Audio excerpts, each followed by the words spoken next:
सभी विद्यार्थियों को नमस्कार।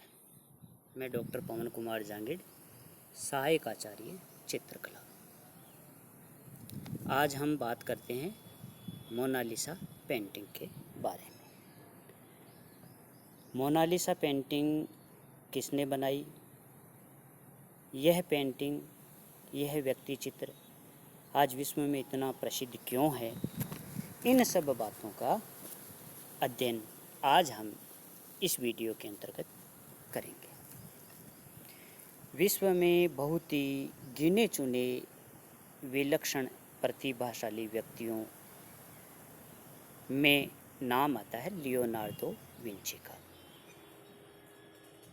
लियोनार्दो विंची समूचे विश्व कला जगत में एक चित्रकार के रूप में, मूर्तिकार और वास्तुकला विशेषज्ञ के रूप में जाने जाते हैं।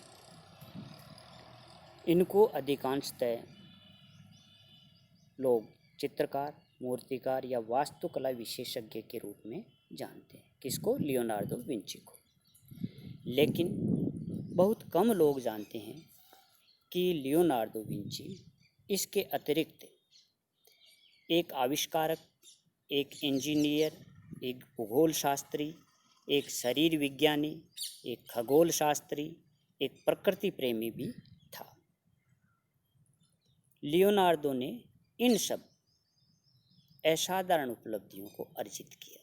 अर्थात लियोनार्दो विंची एक चित्रकार के अलावा मूर्तिकार, वास्तुकला विशेषज्ञ, आविष्कारक, इंजीनियर, भूगोल शास्त्री, शरीर विज्ञानी, खगोल शास्त्री, प्रकृति प्रेमी यह भी था। यह भी असाधारण उपलब्धियां लियोनार्दो विंची में मौजूद रही है। लियोनार्दो विंची का जन्म इटली में सन 1452 ईस्वी में हुआ और उसने अपना अधिकांश जीवन मध्य युग के महाशिल्पी माइकल एंजेलो के शहर फ्लोरेंस में व्यतीत किया।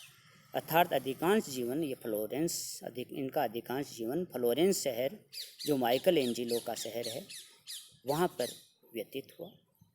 और वेरोचियो जैसे महान चित्रकार से चित्रकला की लियोनार्दो विंची ने विधिवत शिक्षा प्राप्त की।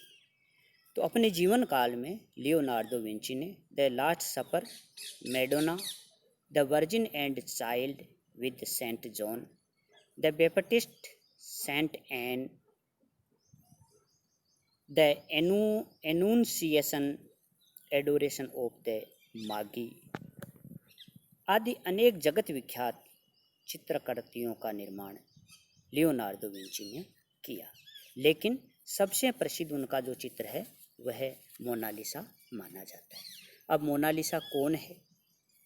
चित्रकला जगत में ला गियाकोंडा अर्थात मोनालिसा का जो ये चित्र आप देख रहे हो, ये 30.5 इंटू 20.9 इंच आकार का है, जो सबसे सुंदर, सबसे आकर्षक एवं अद्भुत माना जाता है। लियोनार्दो विंची ने 3 वर्ष तक यानी 1503 से 1506 के मध्य कठिन परिश्रम करके इस चित्र को बनाया था। इस सर्वश्रेष्ठ कृति का निर्माण किया। 51 वर्ष के लियोनार्दो ने 1503 में मोनालिसा का ये जो चित्र है इसका निर्माण आरंभ किया और 1506 में इसको पूर्ण किया। इस चित्र की ये नायिका कौन है? इस चित्र की नायिका 24 वर्ष की मैडोना लिसा घिरार्दिनी फ्लोरेंस निवासी फ्रांसिस्को डेल गियाकोंडा की पत्नी थी, फ्रांस के। उन्हें ला गियाकोंडा के नाम से भी जाना जाता है। अपना चित्र बनवाने के लिए वह रोज दोपहर में लियोनार्दो के स्टूडियो आती और अपने हाव भाव, क्रियाकलापों पर नियंत्रण रखकर बाएं हाथ पर दायां हाथ रखकर घंटों तिरछी खड़ी रहती। कौन? ला गियाकोंडा। 3 साल के अथक परिश्रम के पश्चात जब मोनालिसा का यह व्यक्ति चित्र जो आप देख रहे हो, यह व्यक्ति चित्र बना, तो लियोनार्दो इसकी सुंदरता को देखकर मंत्रमुग्ध रह गए। इस चित्र में मोनालिसा के चेहरे पर जो झलकती हुई गूढ़ मोहन मुस्कान है, उसी ने लियोनार्दो विंची को वशीभूत कर लिया। ऐसी मोहक मुस्कान इसके चेहरे पर आप देख रहे हो कि लियोनार्डो ने इसकी गूढ़ मोहक मुस्कान के वह स्वयं इसके वशीभूत हो गए, मंत्रमुग्ध हो गए। ऐसा लगा कि गूढ़ मोहक मुस्कान इसके होठों पे जो नज़र आ रही है, इसकी आंखों में जो एक है देखने की, वह एक अलग ही है। और इस चित्र को जीते जी लियोनार्डो विंची ने कभी भी अपने से अलग नहीं होने दिया। जब मोनालिसा के पति फ्रांसिस्को ने लियोनार्डो का यह चित्रण मांगा तो लियोनार्डो ने यह कहकर टाल दिया कि अभी चित्र पूरा नहीं हुआ है।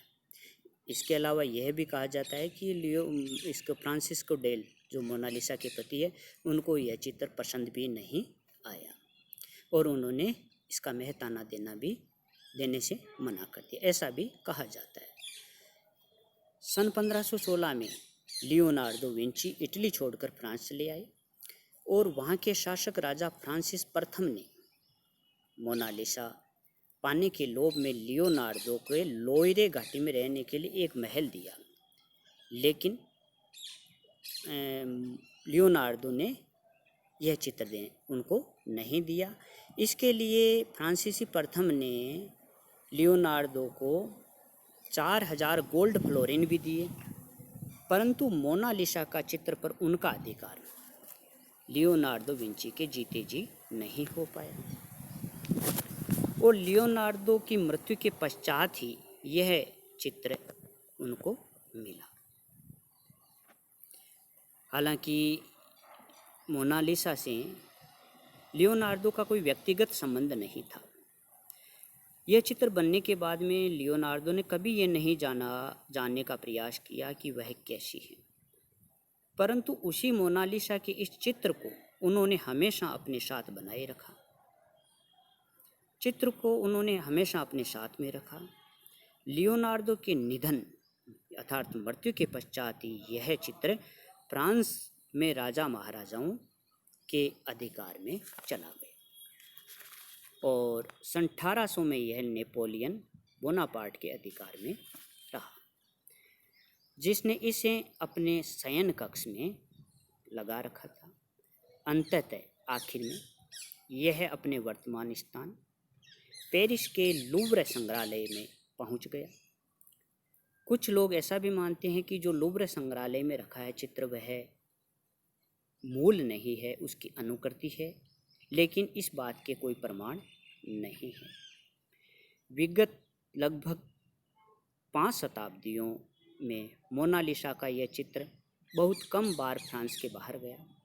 एक बार यह लूव्र संग्रहालय से चुरा लिया गया, एक बार यह लूव्र संग्रहालय से चोरी कर ली गई। इस चित्र की तलाश करने पर 2 वर्ष बाद यह इटली में वापस बरामद हो गया, मिल गया और अधिक सुरक्षा व्यवस्था में पुनः लूव्र संग्रहालय में इसको प्रदर्शित करने के लिए भेज दिया गया। दूसरी बार यह चित्र 26 दिन के लिए यह चित्र संयुक्त राज्य अमेरिका के राष्ट्रपति जॉन एफ कैनेडी के यहाँ अतिथि के रूप में रहा। 14 दिसंबर 1962 से 12 मार्च 1963 तक अमेरिका के वाशिंगटन तथा न्यूयॉर्क शहरों में आयोजित की जाने वाली प्रदर्शनियों में मोनालिसा को प्रदर्शित करने की एक योजना बनाई गई, लेकिन इसके बीमा कराने पर इतना ज़्यादा खर्चा आ रहा था कि यह चित्र वहाँ प्रदर्शित नहीं हो सका। महान कलाकारों के देश इटली के साथ यह त्रासदी रही कि वह अपने देश में और अपने देशवासी द्वारा बनाई गई इस अद्भुत चित्रकृति को कभी अपना नहीं कह सका। आज ये पेरिस के लूव्र संग्रहालय की अमानत है। कहा जाता है कि फ्रांस की शान है पेरिस की शान है लूव्र संग्रहालय और लूव्र संग्रहालय की शान है मोनालिसा और मोनालिसा की शान है इसके मोहक गूढ़ मुस्कान। सत्य ही है, सच भी है, समय की थपेड़ी भी मोनालिसा की इस मुस्कान को फीका नहीं कर पाई। 500 साल से यह अनूठी चित्रकृति कला प्रेमियों को मंत्रमुग्ध करती चली आ रही है और कई सौ सालों तक यह पेंटिंग कला के रसिकों को, कलाकारों को और दर्शकों को प्रभावित करती रहेगी। आप इस चित्र में देख रहे हो कि ये जो मोनालिसा का चित्र है, बैकग्राउंड में बिल्कुल हल्के हल्के प्राकृतिक चित्र है और इस चित्र में जो इसकी मुस्कान है, इसकी आंखों में जो एक अलग ही ललक और होठों पे जो मुस्कान है वह अद्भुत है। इस प्रकार लियोनार्डो विंची का यह जगत विख्यात प्रसिद्ध पेंटिंग है मोनालिसा। अगले टॉपिक में हम दूसरे चित्र के बारे में बात करेंगे। सभी विद्यार्थियों को धन्यवाद। आज का ये हमारा टॉपिक रहा लियोनार्डो विंची की प्रसिद्ध पेंटिंग मोनालिसा।